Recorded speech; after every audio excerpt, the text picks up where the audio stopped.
অনেক দিন আগের কথা। রহিমপুর নামে ছোট্ট একটি গ্রাম ছিল।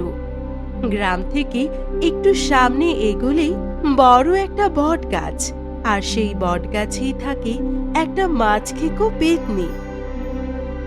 কি ব্যাপার? এই গ্রামের সকল মানুষ কি মরে গেছে নাকি? কেউ আর এই রাস্তা দিয়ে চলাচল করে না। আমিও মাছ খাই না। আর সেই দিন রাতে ওই রাস্তা দিয়ে মাছ নিয়ে বাড়ি ফিরছিল বল্টু। আজকে কোনোভাবে মাছ নিয়া বট গাছটা পার হইতে পারলেই আর কোনোদিন রাইতে ওই রাস্তায় আসবো না।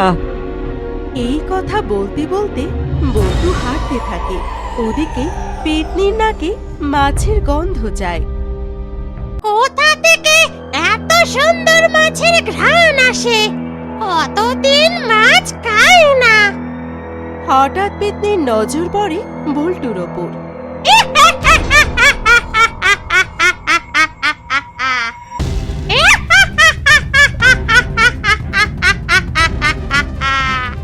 এরে বল্টু, কোথা থেকে আসছিস?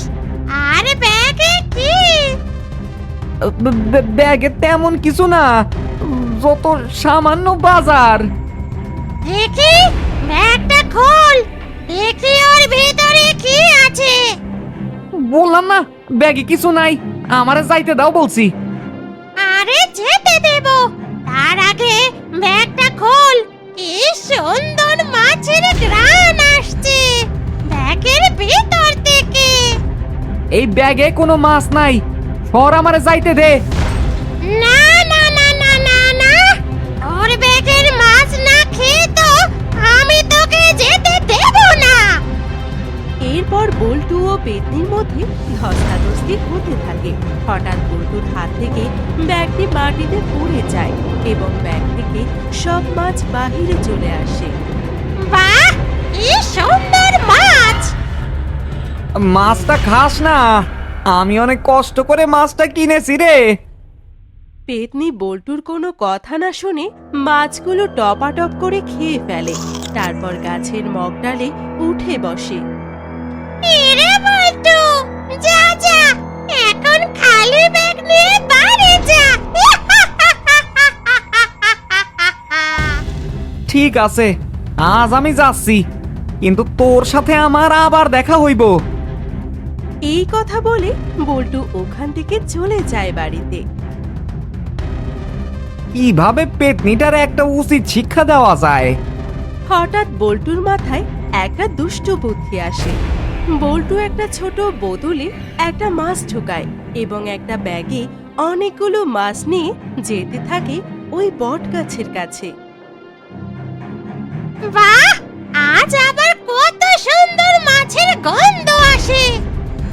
পেতনির সামনে তাকিয়ে দেখলো আজ আবার বল্টু ব্যাগ হাতে গাছের দিকেই আসছে। আয় আয়, তোর মাছগুলো খেতে বড়ই মজা। বল্টু যেই না বটগাছের সামনে আসে, পেতনিও এক লাফে বল্টুর সামনে চলে আসে।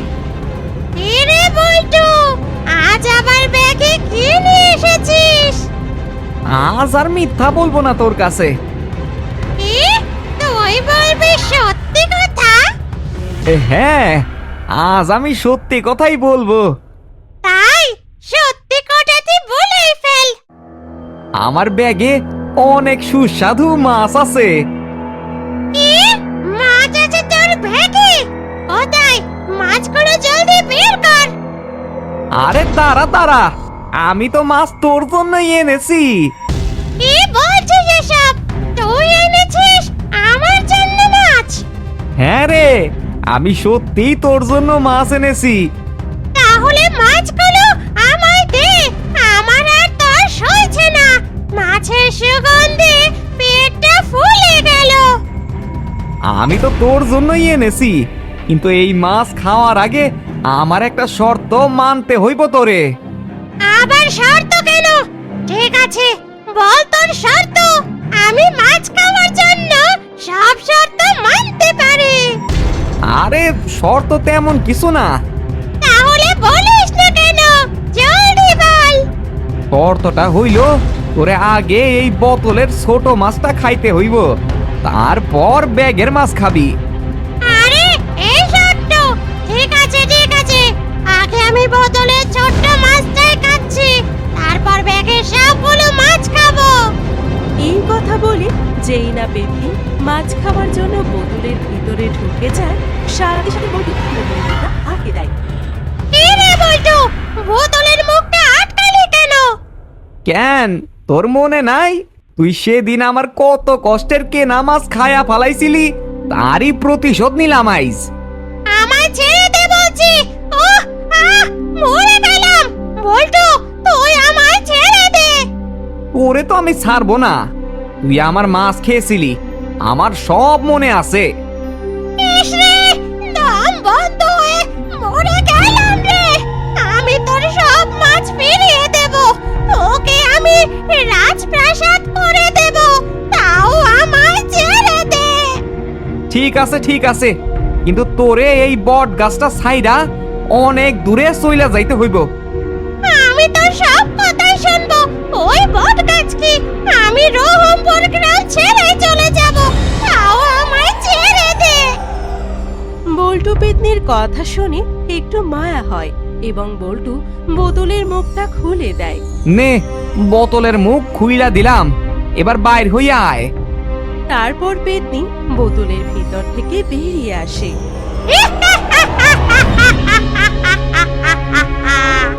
এরে বোকা বল্টু, আমায় ছেড়ে দিলি, এখন আমি তোর গাড় মটকাবো, তোর রক্ত খাবো।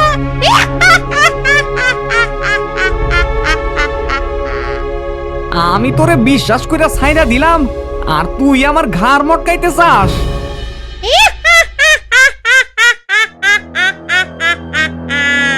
কি বিশ্বাস? কিসের বিশ্বাস? এই জায়গাতে কাউকে বিশ্বাস করতে নেই। আমি তোর গাড় মটকাবো, তোর রক্ত খাবো।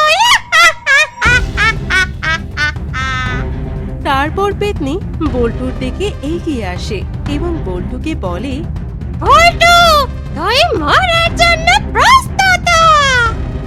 ঠিক আছে, কিন্তু আমার একটা শেষ ইচ্ছা আছে। আমার শেষ ইচ্ছা হইল তুই ওই বোতলের মাছটা খাইয়া তারপর আমার ঘাড় মটকা। বল্টু, তোর কি আমায় বোকা মনে হয়?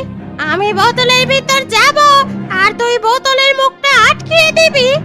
অন্য ইচ্ছে থাকলে তাই বল। ঠিক আছে, তুই এই ব্যাগের মাছ খাইয়া আমার ঘাড় মটকা। ব্যাগে তো আর বোতলের মতো মুখ নাই। ঠিক আছে, আমি তোর শেষ ইচ্ছেটা পূরণ করছি এক্ষুনি। তারপর পেতনি যেই না মাছ খেতে ব্যাগের ভিতরে ঢুকে পড়ে, বল্টুর সাথে সাথে ব্যাগের মুখটা আটকে ফেলে। বল্টু, আমায় ছেড়ে দে, আমি এইবার সত্যি বলছি, আমি চলে যাব এই গ্রাম ছেড়ে। নেড়ে বেল তলায় বারবার না, একবারই যায়। তুই এই ব্যাগেই পয়সা মর। তারপর বল্টু ব্যাগটা একটি নদীর সামনে নিয়ে ফেলে দেয়।